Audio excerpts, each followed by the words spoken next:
Hello everyone, welcome to my channel. It's Kritika.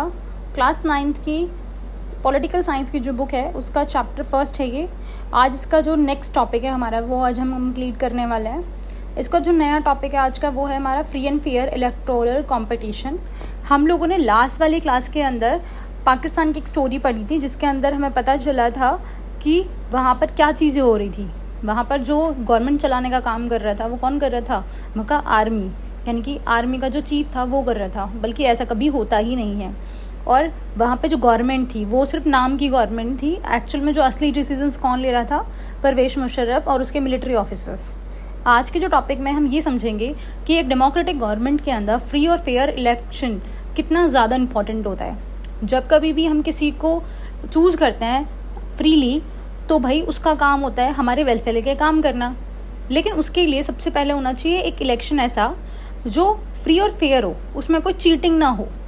मतलब सभी लोग अपनी मर्जी से अपने लीडर को वोट दे सकें और किसी तरह की कोई उसके अंदर चीटिंग ना हो। तो आज वही टॉपिक हम पढ़ने वाले हैं, free and fair electoral competition.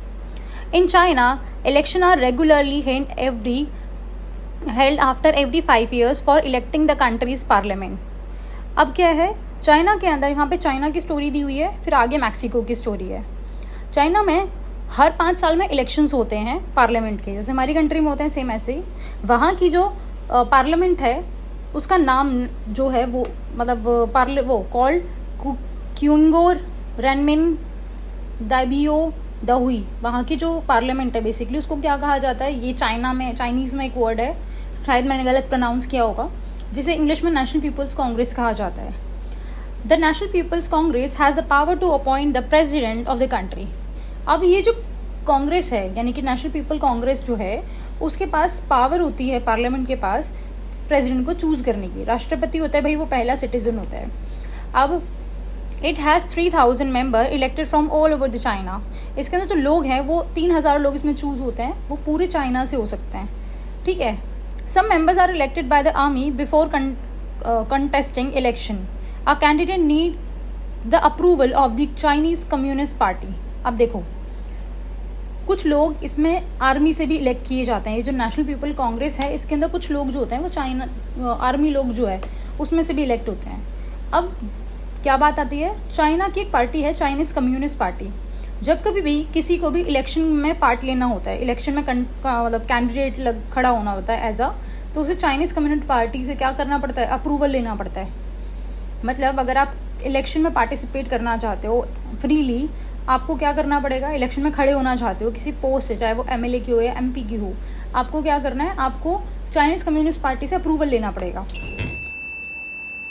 Only those who are member of Chinese communist party और 8 smaller parties align to it were allowed to contest election held in 2002-2003। अब देखो, जो लोग कम्युनिस्ट पार्टी से अप्रूवल ले लेंगे और जो 8 स्मॉलर पार्टीज हैं लाइन है उनसे मतलब वो ले लेंगे परमिशन, उन्हीं को इलेक्शन में पार्टिसिपेट करने का राइट होता है। 2002 और 2003 the government is always form by the communist party. जो गवर्नमेंट है वो हमेशा कम्युनिस्ट पार्टी की बनती थी, क्योंकि कम्युनिस्ट पार्टी जो है वहाँ पर मेजर सबसे बड़ी पार्टी थी। Since its independence in 1930 Mexico hold. अब देखो, हमने ये चीज़ पढ़ ली, चाइना के अंदर जब कभी किसी इंसान को इलेक्शन में पार्टिसिपेट करना है कि इलेक्शन के लिए खड़े होना है इलेक्शन में, चाहे वो एमपी हो या एमपी की पोस्ट पर हो, एमएलए की पोस्ट पर हो, तो उसे क्या करना था? चाइनीज़ कम्युनिस्ट पार्टी से परमिशन लेनी पड़ती थी। ऐसा हमारी कंट्री में होता है? बिल्कुल भी नहीं। जिस भी इंसान को इलेक्शन में पार्ट लेना है वो सीधे जाके अपना एनरोलमेंट करवा लेता है, ठीक है, और पार्टिसिपेट कर लेता है, चाहे वो जीते या हारे, लेकिन उसे किसी भी पार्टी से परमिशन लेने की ज़रूरत नहीं पड़ती। अब यहाँ पे एक और स्टोरी दी हुई है, वो है मैक्सिको की, ठीक है। अब मैक्सिको की जो स्टोरी दी हुई है उसके अंदर क्या है? Since its independence in 1930 Mexico holds election every 6 years to elect its president. Mexico जो है 1930 में उसने इंडिपेंडेंस गेन की, उसके बाद हर 6 साल के बाद वहाँ पे इलेक्शन होते हैं प्रेसिडेंट के, राष्ट्रपति के लिए। The country has never been under a military or dictator's rule. ये जो कंट्री है वो कभी भी मिलिट्री और डिक्टेटर के रूल में नहीं रही है, वहाँ हमेशा इलेक्शन हुए हैं। But until 2000 every election was won by, but 2000 तक क्या ना, यानी कि 2000 तक 2000 से लेकर एक तरह से बता रहा है कि वहाँ पे जो इलेक्शन है वो हमेशा एक ही पार्टी जीत जाती थी। वहाँ पे जो इलेक्शन है वो हमेशा एक ही पार्टी जीत जाती थी। वो कौन सी पार्टी थी? PRI। PRI का फुल फॉर्म है इंस्टीट्यूशनल रेवोल्यूशनरी पार्टी। अब भाई आप सोचोगे ये उल्टा लिखा हुआ है, हाँ ये उल्टा ही लिखा हुआ है। PRI जो पार्टी है मैक्सिको की, वो हमेशा इलेक्शन जीत जाती थी और जीतने का तरीका उसका हमेशा अनफेयर होता था, गलत होता था। गलत कैसे, वो हम आगे पढ़ेंगे अभी। PRI की फुल फॉर्म यहाँ पर इंस्टीट्यूशनल रेवोल्यूशनरी पार्टी है। ये मैक्सिको की पार्टी है जो हमेशा गलत तरीके से इलेक्शंस जीत जाती थी। अब वो गलत तरीके क्या थे वो देख लेते हैं। Opposition parties didn't contest election but never manage to win. Mexico के अंदर ऑपोजिशन पार्टीज तो थी बट वो कभी भी जो इलेक्शंस हैं वो जीत नहीं पाई। क्यों नहीं जीत पाई? क्योंकि PRI बहुत सारे ऐसे डर्टी ट्रिक्स खेलता था जिसकी वजह से PRI जो पार्टी है वो ऐसे डर्टी ट्रिक्स खेलती थी जिससे इलेक्शन जीत सके वो। कैसे? All those who were employed in government officers had to attend its party meeting. जितने भी गवर्नमेंट ऑफिसर्स के जो लोग थे, मतलब ऑफिसर्स थे, उनको इस PRI पार्टी की जो मीटिंग्स हैं उनको अटेंड करना ज़रूरी होता था। फिर उसके बाद टीचर्स जो थी गवर्नमेंट स्कूल की, वो पेरेंट्स को क्या करती थी, फोर्स करती थी PTMs में कि आप PRI पार्टी को वोट देना। Teachers of government schools use to force parents to vote for the PRI। ऐसा कभी होता है हमारे कंट्री के अंदर कि पेरेंट्स मीटिंग में टीचर्स को बोला जा रहा हो कि भाई हमारी पार्टी के लिए वोट करवाना है इस बार? कभी नहीं होता। Media largely ignore the activities of opposition political parties except the criticise them. जो मीडिया थी मैक्सिको की, मीडिया मतलब वो पत्रकार वगैरह, TV वगैरह, ये लोग क्या करते थे, ऑपोजिशन पार्टीज जो थी, जो मतलब PRI के ऑपोजिशन पार्टीज जो थी, जो इलेक्शन लड़ने के लिए खड़ी थी, उन पार्टीज को कभी भी वो लोग उनकी अच्छी अच्छी एक्टिविटीज को नहीं दिखाते थे, उनको हमेशा क्रिटिसाइज करते थे, उनकी बुरी चीज़ें दिखाई जाती थी। Sometimes the polling booth were shifted from one place to another in the last minutes. जो पोलिंग बूथ है, पोलिंग बूथ वो जगह होती है जहाँ पर इलेक्शंस, मतलब आप वोट देने जाते हो, ठीक है, आपके आसपास कोई ना कोई स्कूल होगा, वहाँ पर क्या किया, गवर्नमेंट स्कूल्स में क्या किया जाता है, पोलिंग बूथ लगा देते हैं जहाँ लोग वोट देने के लिए जाते हैं। पोलिंग बूथ को बिल्कुल लास्ट मिनट पर क्या कर देते थे, चेंज कर देते थे ताकि लोग वोट डालने ना जा पाएँ, which made difficult to peoples to cast their vote. सारी ही चीज़ें गलत हैं जो PRI पार्टी कर रही थी इलेक्शन जीतने के लिए, वो सारी ही अनफेयर चीज़ें हैं। हमारी कंट्री में इसमें से कोई भी एक चीज़ नहीं होगी। The PRI spend a large amount of money in the campaign for its candidate. जो PRI पार्टी है वो बहुत बड़ा पैसा कैंपेन में लगाती थी अपने कैंडिडेट्स के। Should we consider the election describe above as example of people electing their rulers? No.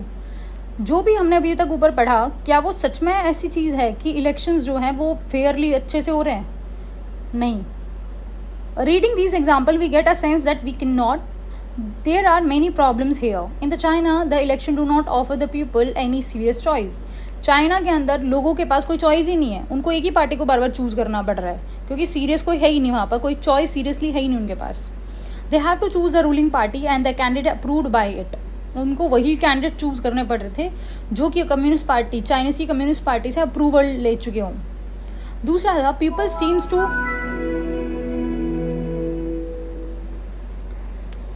Seems to really have a choice but in practice they had no choice. लोगों के पास वहाँ पर मैक्सिको के अंदर क्या था, लोगों के पास देखा जाए तो चॉइस थी भी और नहीं भी थी, ठीक है। They were no way to ruling party could be defeated even if people were against it. They are not fair elections. अब हमने देख ही लिया कि रूलिंग पार्टीज कैसे अनफेयर प्रैक्टिसेस के थ्रू इलेक्शन जीतने की कोशिश करती हैं मैक्सिको में और चाइना में। दोनों की ही स्टोरीज ये चीज़ बताती हैं कि इन दोनों कंट्रीज़ में जो इलेक्शंस हो रहे हैं वो फ्री और फेयर नहीं है, सारी चीटिंग हो रही है, कोई भी जीते जा रहा है अपनी मर्जी से, लोगों के पास चॉइस ही नहीं है।